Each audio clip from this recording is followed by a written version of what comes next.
King Charles III has given the Princess of Wales an extraordinary gift ahead of the royal family gathering at Sandringham to celebrate Christmas. Kate has become Colonel of the Irish Guards. It is a role previously held by her husband, William. Buckingham Palace said 3 members of the family have been appointed colonels within the Foot Guards, including Camilla as Colonel of the Grenadier Guards.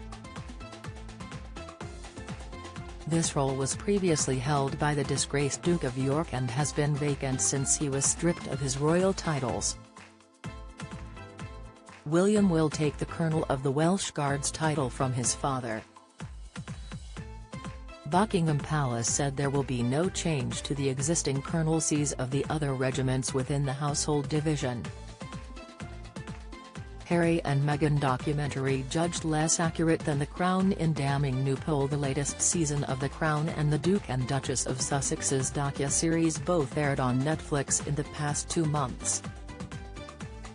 Although Harry and Meghan is promoted as a factual documentary, and The Crown a work of fiction based off of real events, a new poll has revealed the public believes the series to be more inaccurate than The Crown. Find out more here. Royal expert Richard Fitzwilliams told Express.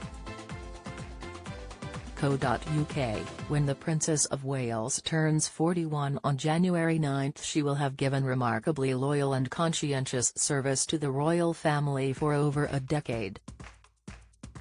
King Charles's decision to reward her with the colonelcy of the Irish Guards, a post formerly occupied by William, is both symbolic of her stature as the future Queen Consort and of the trust he has in her loyalty and abilities. She and William are indeed the perfect royal couple as well as the world's most glamorous, hence the phenomenal worldwide interest in everything they do.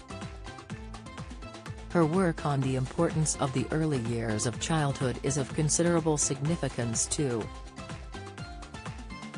The Irish Guards, a historic regiment of foot founded in 1900, have every reason to be proud of their new royal colonel. Read about the Big Freeze of 1962. The Irish Guards are known affectionately throughout the army as the Mix.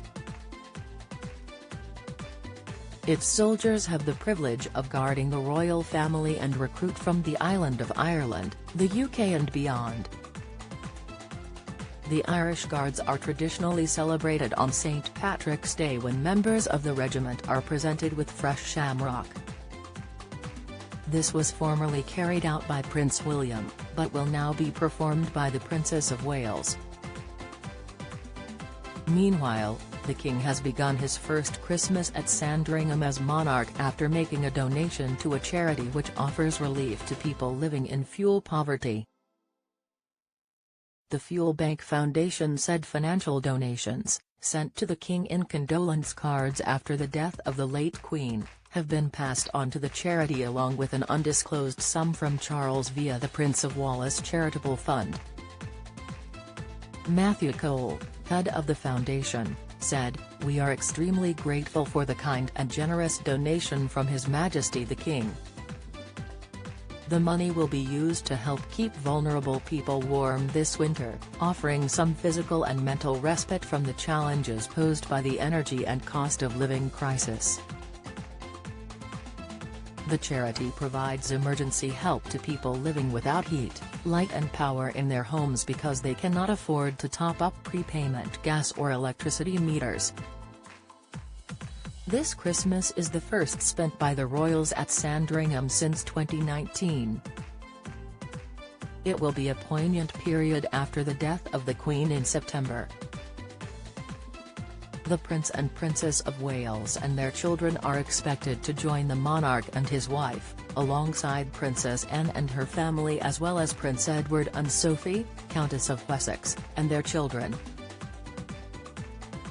Andrew, the Duke of York, and his former wife, Sarah, Duchess of York, are understood to be on the estate, but it is not known if he will make a public appearance. Royal Christmases feature a morning trip to St. Mary Magdalene Church, the greeting of well-wishers and a family lunch with turkey and all the trimmings. King Charles has pre-recorded his first Christmas broadcast as monarch, which is likely to reflect on the loss of his mother and her legacy. Traditionally, members of the royal family sit down to watch the televised address when it airs after lunch, usually at 3 p.m. Sandringham House has been the private home of 4 generations of British monarchs for more than 160 years. It now belongs to the King.